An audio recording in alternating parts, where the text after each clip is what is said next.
Okay, तो start करते हैं। इस वीडियो में हम पढ़ेंगे टीथ, ठीक है, कि टीथ के बारे में पढ़ेंगे और फर्दर हम अपना कंप्लीट करेंगे। तो इस वीडियो में हम पढ़ेंगे कि कितने टाइप के टीथ होते हैं। तो there are 3 types of teeth. First is diphyodont, thecodont and heterodont. तो डाइफोडोंट का मतलब क्या होता है?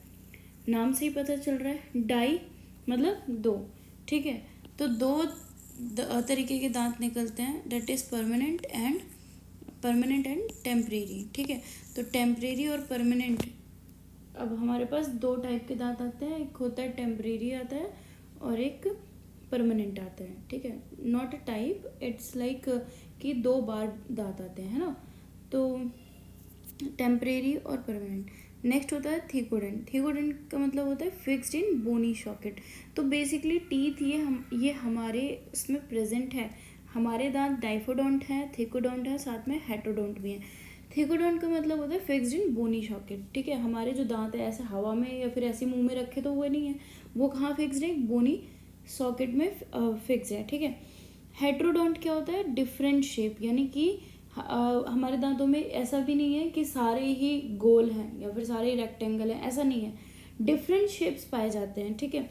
इनको भी हम फर्दर अभी पढ़ेंगे, बट अभी हम पढ़ने वाले हैं डाइफोडोंट के बारे में। तो डाइफोडोंट में 2 टाइप है, टेम्परेरी और परमानेंट, ठीक है। टेम्परेरी का मतलब होता है, टेम्परेरी को हम मिल्क टीथ के नाम से बोलते हैं ना, दूध के दांत बच्चे के आएंगे, उसके बाद फिर उसके परमानेंट टीथ आएंगे, तो ऐसा था, ठीक है। उसके बाद परमानेंट टेम्परेरी जो है, टेम्परेरी टूथ जो है वो 20 नंबर होते हैं, ठीक है, 20 होते हैं। लेकिन परमानेंट कितने होते हैं? 32 होते हैं, ठीक है। 32 ही मत दिखा, ऐसे करके याद रखो, परमानेंट है वो, मतलब फुल उसके जो आने थे दांत पूरे आ चुके हैं। 32 से ज़्यादा तो अब नहीं आएंगे इन नॉर्मल कंडीशन। अब नॉर्मल में तो फिर कुछ भी हो सकता है। नॉर्मल की बात करें तो 32 है, ठीक है। उसके बाद आता है हमारा कि जो टेम्परेरी है उसका नंबर कैसे क्या है। तो जो टेम्परेरी है 20 नंबर तो होता है, साथ में इसमें 20 क्यों है? कुछ तो मिसिंग होगा जिसकी वजह से 20 है। तो इसमें प्री मोलर्स मिसिंग होते हैं, ठीक है। प्री मोलर्स 0 होते हैं इसमें। इंसीजर कितने होते हैं? 2। अभी मैं बात कर रही हूँ अपर हाफ जॉ की और लोअर हाफ जॉ की, ठीक है। यानी कि ये देखो इस तरीके से, यानी कि ये आपके पूरे दांत हैं, इस तरीके से लाई कर रहे हैं। लेकिन अभी हम इस साइड की बात कर रहे हैं, यानी एक साइड की बात कर रहे हैं। तो अभी हम अपर या लोअर, ठीक है, अपर कह लो या लोअर कह लो, इन हाफ साइड की बात कर रहे हैं।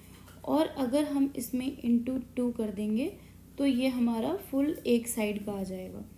ऐसे ही ऊपर और नीचे दोनों में ऐड करेंगे, ठीक है। फिर उसके बाद आता है हमारा इंसीजर कितने होते हैं? 2 इन नंबर, कैनाइन 1 इन नंबर, प्री मोलर 0 और एम कितना होता है? 2 होता है, ठीक है। तो क्या मिसिंग है हमारे इसमें? प्री मोलर मिसिंग है, यानी कि 0 होता है, जिसे कहते हैं ना अकल दाढ़। तो अकल दाढ़ कब आती है? जब आप एडल्ट हो जाते हो, ठीक है।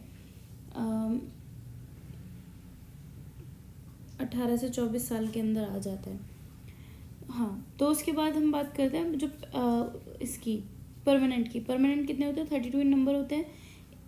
इस तरीके से याद रखो, ICPM, ठीक है। इस तरीके से ही सीक्वेंस याद रखोगे तो मिस्टेक नहीं होगी। और अगर कुछ भी रैंडम नंबर याद कर लोगे तो फिर नहीं होगा।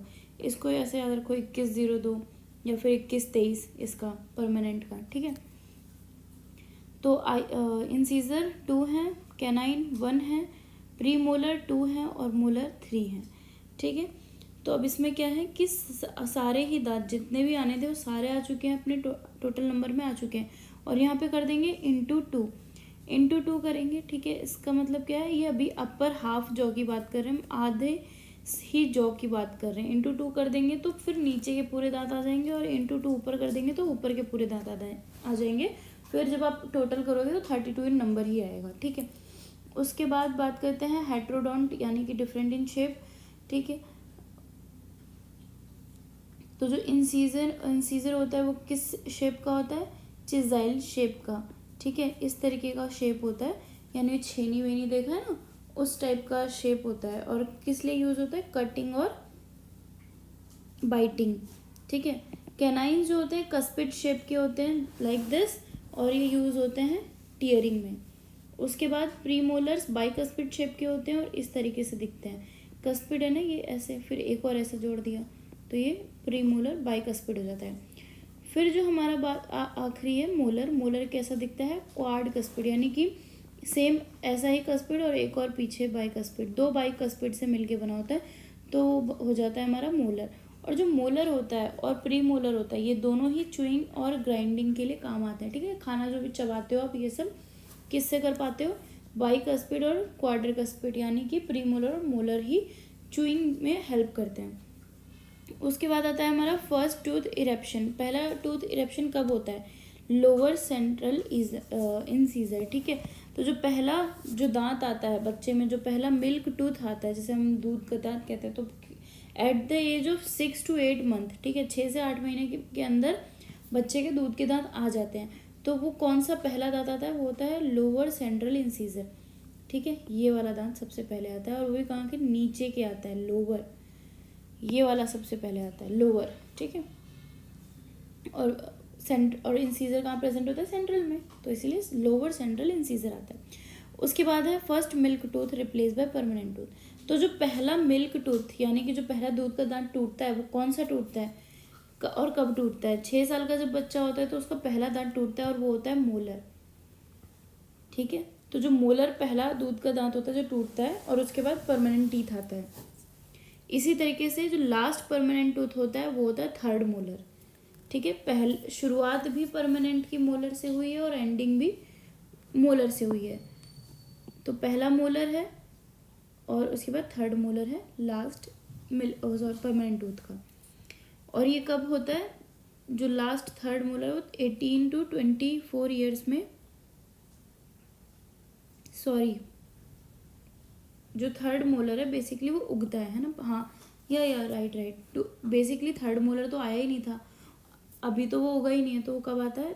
18 to 24 ईयर में आता है, जैसे हम विजडम टूथ भी बोलते हैं, अक्ल दाढ़ भी बोलते हैं, है ना। तो उसके बाद है एट बर्थ टूथ प्रेजेंट। जो सब मतलब अगर मान लो बचपन में ही बच्चा पैदा हुआ है और उसके दांत हैं तो उसे हम क्या बोलेंगे? नेटल टीथ बोलेंगे, ठीक है। उसके बाद हाइपरडोंशिया एक कंडीशन होती है जिसमें क्या होता है, जिसके 32 दांत से भी ज़्यादा होते हैं। आपने देखा होगा बहुत सारे लोगों के इंसीजर 5-6 देखने को मिल रहे हैं, 4-5 देखने होती हैं। कंडीशंस ऐसी काफ़ी देखने को मिलती हैं। यानी कि बेसिकली आपको ये देखना है कि हाइपरडोंशिया मतलब हाइपर मतलब ज़्यादा और डोंशिया मतलब क्या? टीथ, ठीक है। तो अगर 32 से किसी के ज़्यादा हैं तो उस कंडीशन को हम बोलेंगे हाइपरडोंशिया। और हाइपो से ही पता चल रहा है, हाइपो मतलब कम। अब यानी कि कितने कम?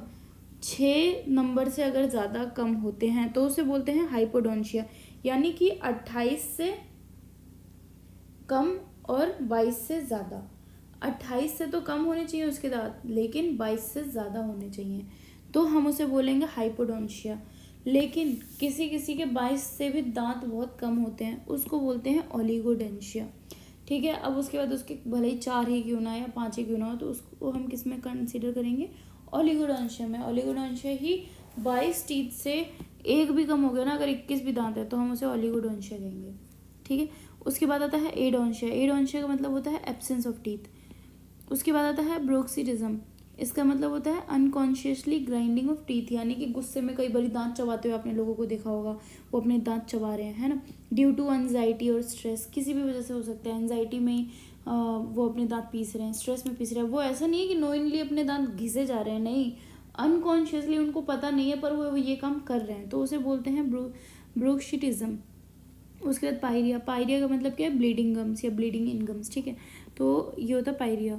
उसके बाद आता है ओरल थ्रश। ओरल थ्रश का मतलब होता है फंगल इन्फेक्शन, जो कि किसकी वजह से होता है? कैंडिडा एल्बिकन्स की वजह से होता है। Next term is halitosis. Halitosis का मतलब होता है बैड ब्रेथ, किसी के मुंह से बहुत गंदी स्मेल आती है, बैड ऑर्डर, है ना, तो उस कंडीशन को बोलते हैं हेलिटोसिस।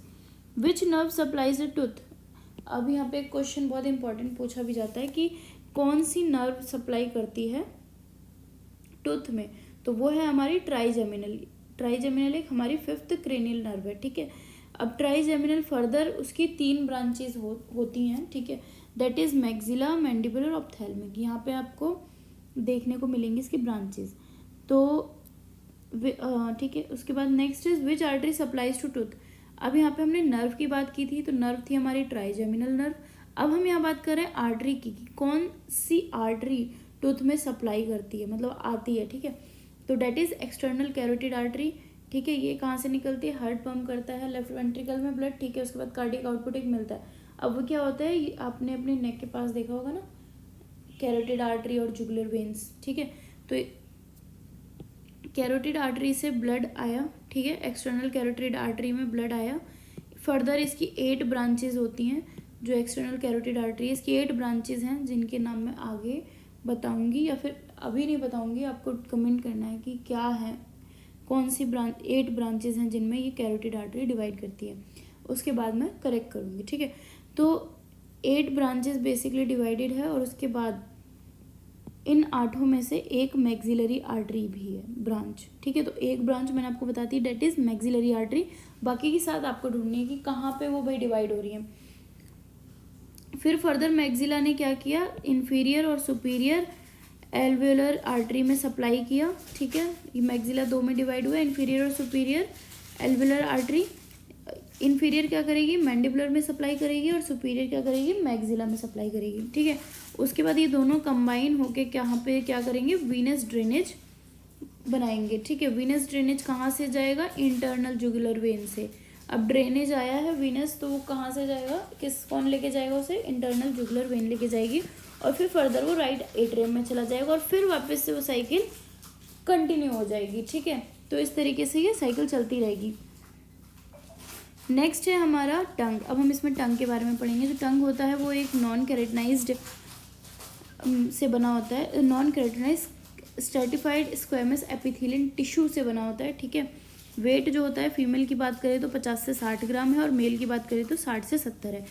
तो अगर मोस्ट अप्रोप्रिएट पूछा जाए तो 60 है फीमेल में, और मेल में 70 ग्राम है, ठीक है। जो टंग की लेंथ होती है वो 10 से 12 सेंटीमीटर होती है।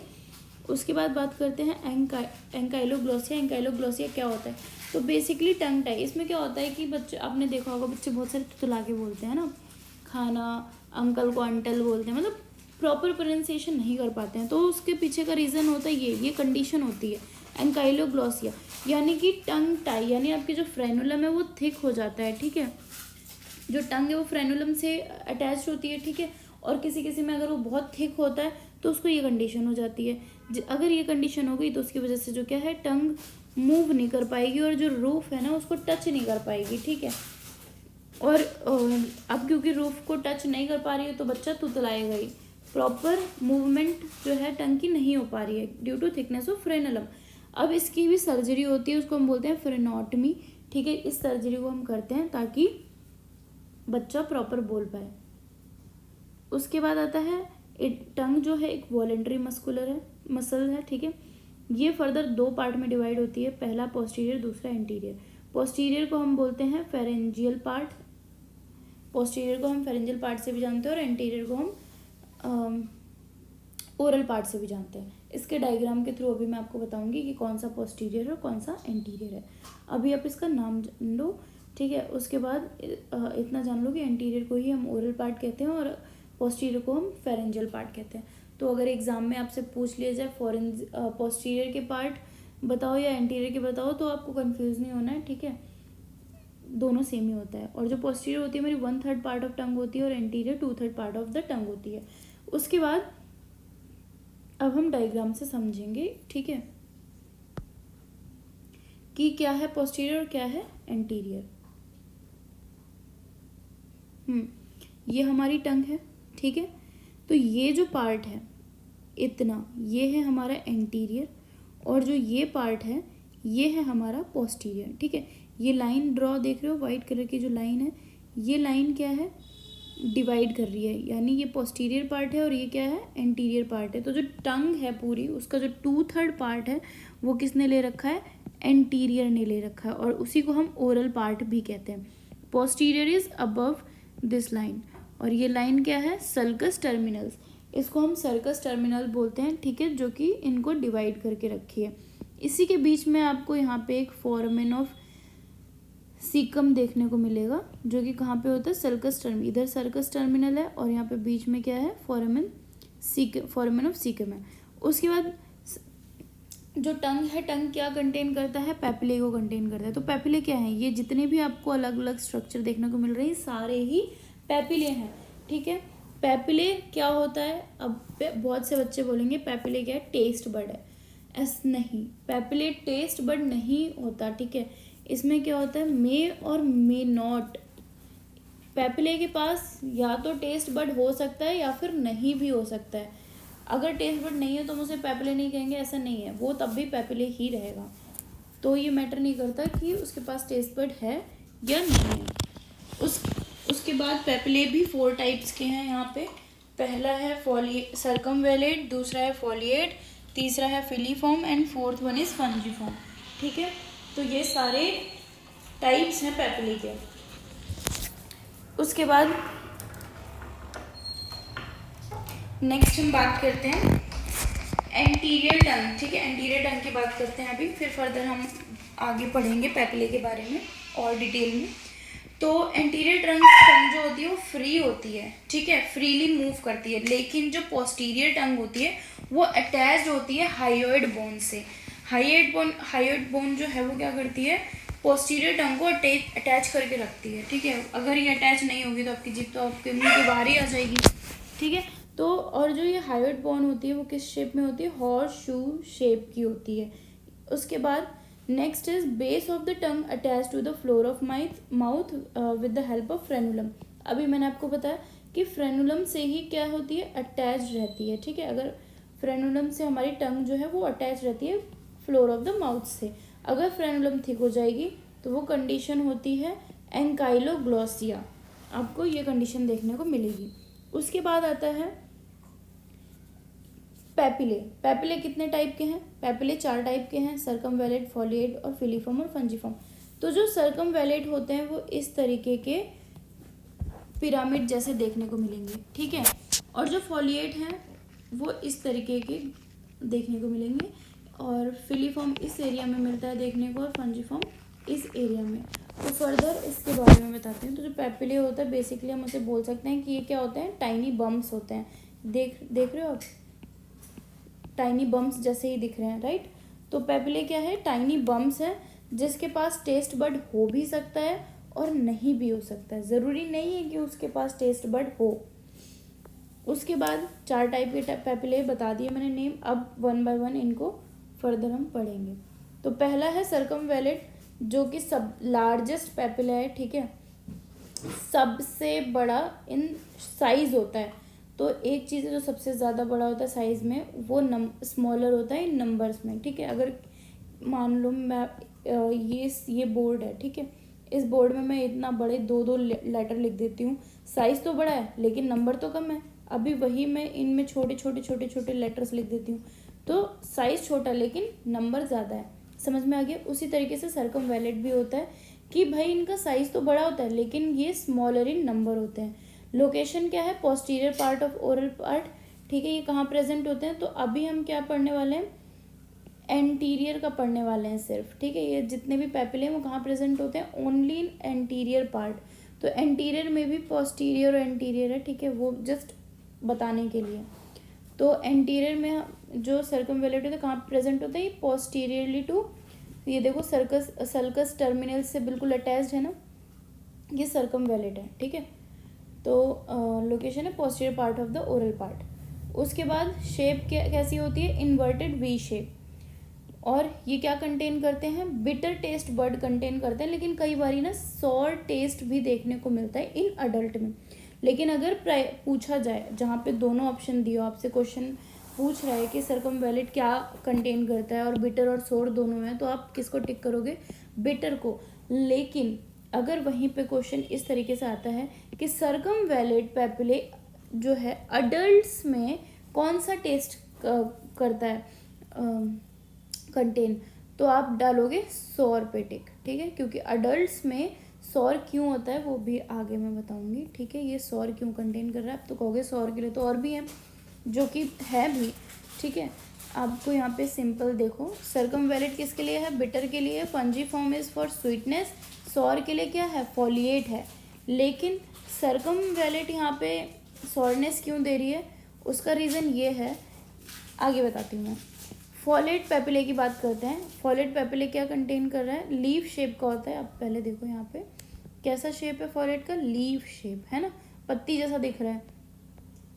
तो ये लीफ शेप के होते हैं और ये क्या करते हैं, सॉर टेस्ट को कंटेन करते हैं फॉलिएट पेपिले। लेकिन सरकमवैलेट भी कंटेन कर रहा है अडल्ट के केस में। ऐसा इसलिए क्योंकि जैसे जैसे बच्चा बड़ा होता है उसके जो फॉलिएट पेपिले के सोर टेस्ट बड हैं वो ख़त्म होते जाते हैं। उसके पीछे का रीज़न ये है कि due to enzyme destroyed it, ठीक है, बहुत सारे एंजाइम होते हैं जो मिलके क्या करते हैं, उसको डिस्ट्रॉय कर देते हैं और फिर अडल्ट में फॉलिएट पेपिले में जो सोर टेस्ट है वो आता ही नहीं है। लेकिन आप कहोगे और ये मेनली फॉलिएट पेपिले ही सोर टेस्ट को कंटेन करता है, ठीक है। तो लोकेशन क्या है इसकी, lateral posterior part of the oral part, lateral posterior, posteriorly attach तो है लेकिन किधर, साइड में, लेटरल, ठीक है। तो यहाँ पे होता है हमारा फॉलिएट पेपिले। उसके बाद एब्सेंट इन एडल्ट्स होता है, इंपॉर्टेंट है। नेक्स्ट आता है हमारा फिलीफॉर्म। फिलीफॉर्म क्या है, लार्जर इन नंबर है, स्मॉलेस्ट इन साइज है। अभी आप यहाँ पे देखो पूरे टंग में फिलीफॉर्म फैले होते हैं यहाँ तक, तो ये सबसे ज़्यादा इन नंबर तो होते हैं लेकिन ये सबसे छोटे भी होते हैं। अब यही है ना कि जो सबसे ज़्यादा होगा वो सबसे छोटा भी होगा। अगर वहीं पे बहुत बड़े बड़े बना दोगे तो जगह तो उतनी ही है, उस जगह में या तो आप बहुत छोटे छोटे करके बहुत ज़्यादा बना दो या बड़े बड़े करके बहुत कम बना दो। तो जो फिलीफॉर्म होता है वो छोटा होता है बट लार्जर इन नंबर है, smallest in size, larger in number. Location बता दी है, ठीक है, एंटीरियर सरफेस ऑफ टंग में होता है, यहाँ पे पाए जाते हैं, ठीक है, एंटीरियर सरफेस ऑफ टंग। उसके बाद they have no taste bud, जो फिलीफॉर्म है उनके पास कोई टेस्ट बड होते ही नहीं है। हालांकि ये सबसे ज़्यादा नंबर में है लेकिन ये कोई टेस्ट बड कंटेन करते ही नहीं है, कुछ पता नहीं चलेगा आपको यहाँ पे खट्टा मीठा कुछ भी नहीं, ठीक है। उसके बाद आता है हमारा फंजीफॉर्म पेपिले।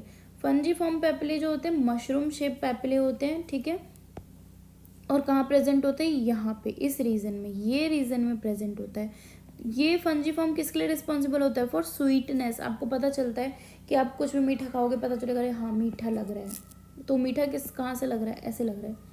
लोकेशन क्या है, tip of the anterior lateral side, tip and anterior lateral side. उसके बाद स्वीट टेस्ट आपको मेनली देखने को मिलेगा, सबसे पहली प्रायोरिटी आप स्वीट को ही दोगे, लेकिन ये सॉल्टी टेस्ट भी प्रोवाइड करता है। तो आप कहोगे ना स्वीट एंड सॉल्टी टेस्ट वो फंजी फॉर्म के लिए है, लेकिन अगर मेनली पूछा जाए आपसे कि फंजी फॉर्म कौन सा टेस्ट बड कंटेन करता है, देन आपकी पहली प्रायोरिटी स्वीट होगी। और अगर स्वीट नहीं है तो आपकी क्या प्रायोरिटी होगी, सॉल्टी होगी, ठीक है। तो ये तो थे पेपिले जिनके पास टेस्ट बड है भी और नहीं भी। तो अब ऐसा क्यों, अब आप कह रहे हो कि यहाँ पे टेस्ट नहीं लेकिन आपको तो टेस्ट आता है ना, सौर कह रहे हो आप ख़त्म हो जाता है इनके पास, लेकिन आपको खट्टा तो पता चलता है कि आप कुछ भी खट्टा खा रहे हो, तो टेस्ट बड वो प्रेजेंट रहता है। बट पेपिले के पास जो था वो गया है, ठीक है, टेस्ट बड रहेगा वहीं पे बट पेपिले अनएक्टिवेट कह सकते हो जाता है। तो यहाँ पे अब टेस्ट बड की बात करेंगे। ये वाला जो रीज़न है यहाँ पे आपको कड़वा बिटर टेस्ट आएगा, यहाँ पे आपको इस रीजन में सोर आएगा, खट्टा, जो कि ठीक है फॉलिएट कर रहा था। उसके बाद यहाँ पे आपको सॉल्टी फील होगा और यहाँ पे कौन से प्रेजेंट है, फंजी फॉर्म, ठीक है। स्वीट भी, स्वीट क्या है, फंजी फॉर्म। फिर एक यहाँ पे आता है डेट इज़ उमानी।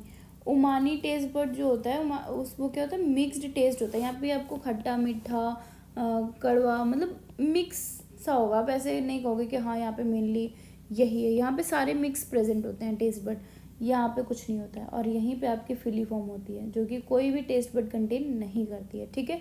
तो कंफ्यूज नहीं होना है, यहाँ पे कुछ मैंने जस्ट शॉर्ट में लिख दिया ताकि कंफ्यूजन ना हो और इजीली आप याद कर लो इन्हें कि fungiform sweet and salty, bitter circumvallate, sweet fungiform, ठीक है। फंजीफॉर्म स्वीट एंड सॉल्टी तो है but priority goes to sweet. Sour foliate है और लेकिन अडल्ट के केस में कौन है, सरकमवैलेट है। और सॉल्टी कौन कहाँ से मिल रहा है, फंजीफॉर्म से भी देखने को मिल रहा है। उसके बाद आता है von Ebner's gland. Von Ebner's gland present होता है, ठीक है, कहाँ प्रेजेंट होता है, von Ebner's gland in front of the sulcus terminate and near to the circumvallate. अभी मैंने आपको बताया and it secretes lingual lipase.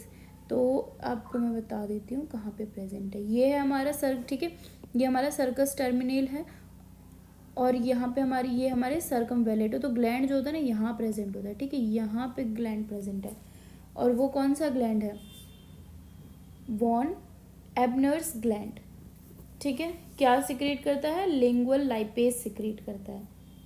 और लिंगुअल लाइपेज ही क्या करता है, आपका सोरनेस जो फोलिएट कंटेन कर रहा है कुछ हद तक उसको ख़त्म करता है, डिस्ट्रॉय करता है। ठीक है, उसके बाद अभी हमने पढ़ा ये सारा एंटीरियर पार्ट ऑफ द टंग। अब हम पढ़ेंगे पोस्टीरियर पार्ट जो कि यहाँ से होता है। ठीक है, पोस्टीरियर पार्ट। तो पोस्टीरियर बेसिकली सबसे कम पार्ट है, 1/3 पार्ट है। और ये क्या कंसिस्ट करता है, टॉन्सिल्स को कंसिस्ट करता है। तो आपने कंडीशन देखी होगी ना, टॉन्सिलाइटिस हो गया यानी इन्फेक्शन इन टॉन्सिल्स। ठीक है, तो वो किस वजह से होता है उसको पढ़ते हैं। तो टोटल नंबर पहले बता देते हैं कि टॉन्सिल कितने नंबर में होते हैं। टोटल 6 इन नंबर होते हैं, 2 पेयर और 2 अनपेयर होते हैं। ठीक है, 4 टाइप हैं लेकिन नंबर कितना है उनका, 6 है। 4 टाइप कैसे हैं, 2 सेम हो गए तो 2 तो वैसे कैंसिल हो गया, और 2 अनपेयर्ड हैं तो 2 नए, आपको 2 + 2 4 हो गया। ठीक है, क्योंकि 2 तो सेम ही है। तो पहला आता है हमारा एडिनॉइड, इसको हम बोलते हैं एडिनॉइड। ये जो पिंक कलर का मैंने बना रखा है डेट इज एडिनॉइड। फिर उसके बाद आता है ट्यूबल, देन पैलेंटाइन, देन लिंग्वन। ठीक है, ये दोनों पैलेंटाइन है, ट्यूबल ये दोनों ट्यूबल है, सामने सामने। ठीक है, ये दोनों सेम है इसलिए मैंने यहाँ पे नेम नहीं लिखा है, सेम कलर यूज़ किया हुआ है। तो ये अब ये ना इस तरीके का रिंग फॉर्मेशन करते हैं जिसको बोलते हैं वाल्डेज रिंग। ठीक है, वाल्डेज रिंग क्या होती है, ये होती है टॉन्सिल्स के जो 4 डिफरेंट टाइप ऑफ टॉन्सिल्स हैं, 2 तो सेम ही है। उसके बाद बस इतना ही है, नर्सिंग में तो आपको इतना ही याद रखना है, फर्दर और डीप जाने की ज़रूरत नहीं है। एडिनॉइड को हम फेरेंजियल टॉन्सिल भी बोलते हैं। ठीक है, जो नंबर 1 पे है। उसके बाद बात करेंगे मसल ऑफ टंग। तो क्या मसल प्रेजेंट होती है, किस मसल से बना है टंग, ये भी पता होना चाहिए हमें। तो बेसिकली टंग जो है वो 2 टाइप की मसल से बना है, पहला है इंट्रिंसिक, दूसरा है एक्सट्रिंसिक। इंट्रिंसिक से मतलब ही समझ में आ रहा है इनसाइड, और एक्सट्रिंसिक से मतलब समझ में आ रहा है कि एक्सटर्नल, कुछ एक्सटीरियरली बात की जा रही है। तो इंट्रिंसिक में क्या है, present deeper in the tongue. जो इंट्रिंसिक मसल है वो कहाँ प्रेजेंट है, डीपर इन द टंग। ठीक है, help in change the shape of tongue. उसके बाद एक्सट्रिंसिक क्या है, exterior to the tongue and help to the movement of tongue. अब आपकी जो जीभ चलती है, आप मूव कर पा रहे हो, बोल पा रहे हो, वो कैसे हो रही है, किस वजह से हो रही है, एक्सट्रिंसिक मसल की वजह से हो रही है। ठीक है, एक्सट्रिंसिक मसल ही नहीं होगी तो आप बोल नहीं पाओगे, मूवमेंट ही नहीं होगी, गूंगे हो जाओगे। ठीक है, और इंट्रिंसिक क्या करता है कि शेप को, अब आप ये जो शेप मेंटेन कर रहा है, ठीक है, बोल रहे हो आप, दांतों के बीच में भी तो आ सकती है आपकी जीभ, खाते वक्त भी आ सकती है। तो बेसिकली वो इंट्रिंसिक फैक्टर है जो कि क्या कर रही है, आपकी टंग के शेप को मेंटेन कर रही है। एक क्वेश्चन भी आता है, अब ये क्वेश्चन यहाँ पे अब ये बनता है कि एक पेशेंट है जो कि अनकॉन्शियस हो गया और कहाँ पे आया, इमरजेंसी वार्ड में आया। ठीक है, अब आप क्या करोगे, उसका जो सैचुरेशन है वो ऑक्सीजन सैचुरेशन बहुत डाउन जा रहा है, क्योंकि अनकॉन्शियस हुआ है पेशेंट। तो क्या चांसेस होते हैं टंग फॉल के। टंग फॉल होगा तो क्या होगा, ऑब्स्ट्रक्शन होगी एयरवे में। ठीक है, सांस नहीं आएगी पेशेंट को। अब ऑब्स्ट्रक्शन हो जाएगी तो पेशेंट सांस नहीं लेगा तो रेस्पिरेशन तो उसका रुक जाएगा। तो उस केस में क्या करते हैं, सबसे पहली नर्सिंग प्रायोरिटी क्या होनी चाहिए आपकी, तो उसमें सबसे पहली नर्सिंग प्रायोरिटी आपकी ये होनी चाहिए कि पहले तो आपको क्या करना है, एयरवे मेंटेन करना है। ठीक है, ये नहीं कि आपने ऑक्सीजन बढ़ा दी, हाँ लो अब पेशेंट को और ज़्यादा ऑक्सीजन दे देते हैं, पेशेंट रेस्पिरेशन मतलब उसका होने लगेगा, ऐसा नहीं है। उस पहले आप क्या करोगे, उसका एयरवे मेंटेन करोगे, यानी कि उसकी टंग अगर फॉल हो रखी है तो आप उसको क्या करोगे, गॉडल एयरवे लगाओगे या फिर टंग डिप्रेशन का यूज़ करोगे, ताकि जो एयरवे क्लोज हो गया था टंग फॉल होने की वजह से वो वापस से ओपन हो जाए और पेशेंट सांस ले पाए।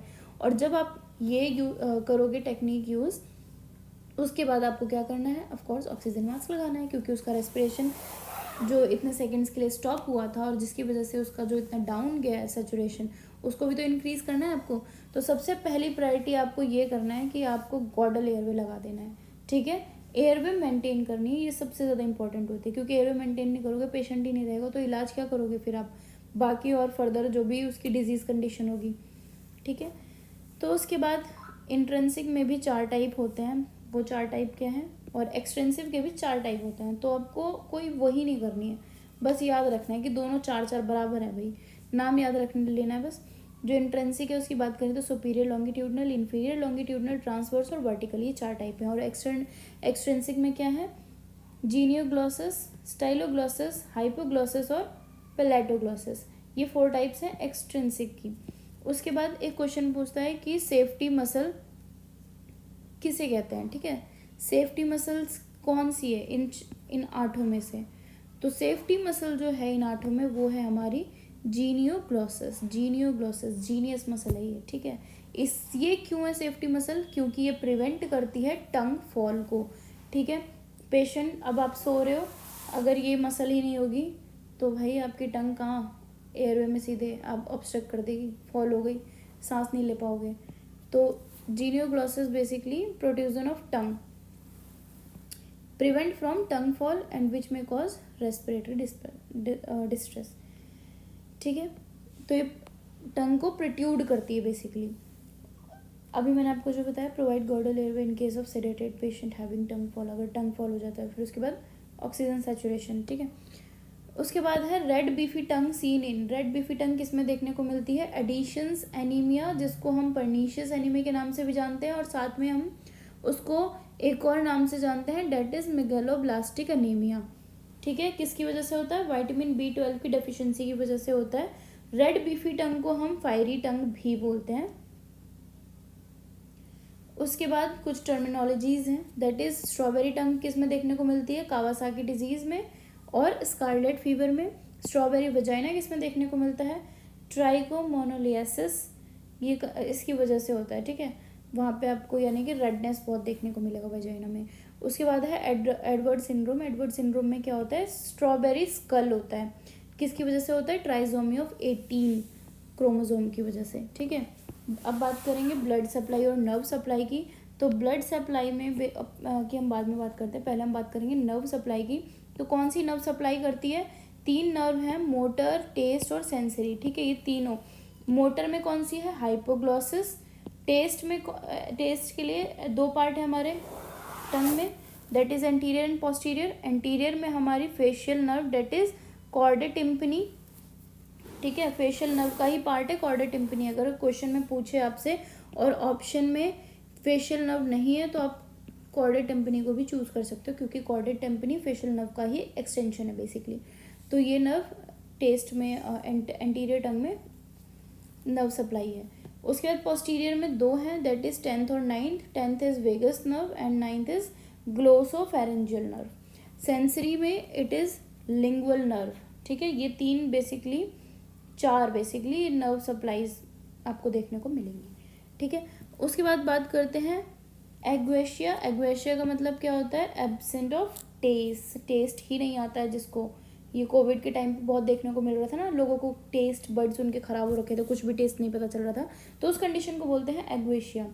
Black hairy tongue seen in chronic smoker, जो क्रॉनिक स्मोकर होते हैं ना उनकी जो टंग होती है ना ब्लैक हेयरी देखने को मिलती है। ब्लैक हेयरी से ये मतलब नहीं है कि उसके जीभ पे बाल उगाए हैं, ब्लैक हेयरी से मतलब ये है कि काफ़ी ब्लैक हो गई है उसकी टंग, ठीक है।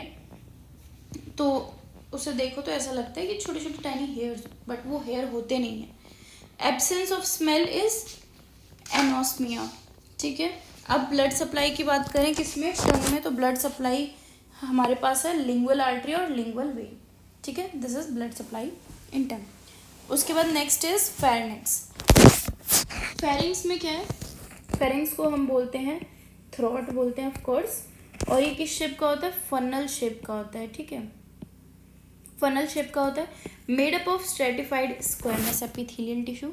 किससे बना होता है, स्ट्रेटिफाइड स्क्वेमस एपिथेलियल टिश्यू से बना होता है। इसकी लेंथ जो होती है 10 से 12 सेंटीमीटर होती है, और लोकेशन क्या होगी, C1 to C6, या बेस ऑफ स्कल से C6 तक हमें फेरिंग्स देखने को मिलता है, ठीक है। क्वेश्चन पूछा भी जाता है कि फेरिंग्स की लोकेशन पूछ ली जाती है, तो आपको बेसिकली C1 to C6 करना है। कई बार ऑप्शन में base of skull to C6 भी होता है, तो डोंट कंफ्यूज, क्योंकि C1 is base of skull, right.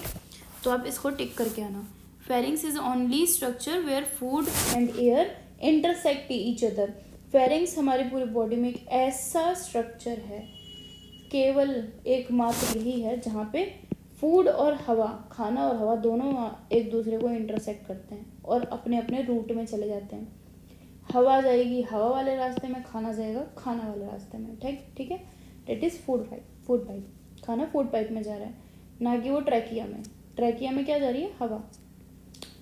उसके बाद आता है फेरिंग्स के भी ना 3 पार्ट होते हैं, that is nasopharynx, oropharynx and hypopharynx.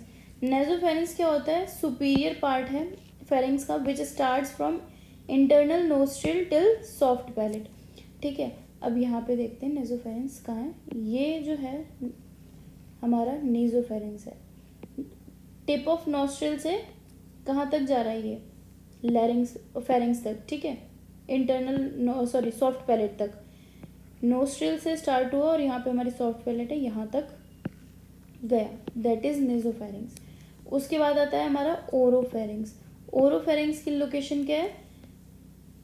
Starts from soft palate to hyoid bone.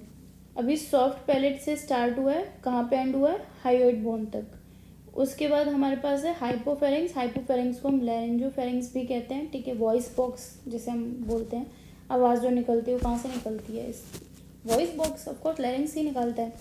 तो it is interior portion of pharynx which start from hyoid bone till level of larynx. तो ये शुरू तो यहाँ से होता है हाइयोइड बोन से, और कहाँ पे? लैरिंग्स तक जाता है, टिल द लेवल ऑफ लैरिंग्स। ठीक है, जहाँ पे लैरिंग्स है। उसके बाद ये तो हमारा फेरिंग्स का पूरा टाइप हो गया। उसमें नेजोफेरिंग्स में अब क्या है? जो 5 ओपनिंग देखने को मिलते हैं, 5 ओपनिंग इज प्रेजेंट। अब वो 5 ओपनिंग कौन सी है? 2 तो नाक के नथुने हो गए, नोस्ट्रिल। ठीक है, 2 ओपनिंग तो हमें यहाँ देखने को मिल गई। बाकी की 2 कहाँ से? स्टीचियन ट्यूब, यहाँ पे कान है ना आपका, वहाँ से भी आ रही है। 2 ओपनिंग आपको स्टीचियन ट्यूब से भी देखने को मिल रही है। और एक कहाँ से आ रही है? ओरोफेरिंग्स, ये वाली है ना। तो हो गए ना टोटल 5, 2 + 2 + 1 5। तो टोटल 5 ओपनिंग होती हैं। तो इस पर भी क्वेश्चन पूछ लिया जाता है।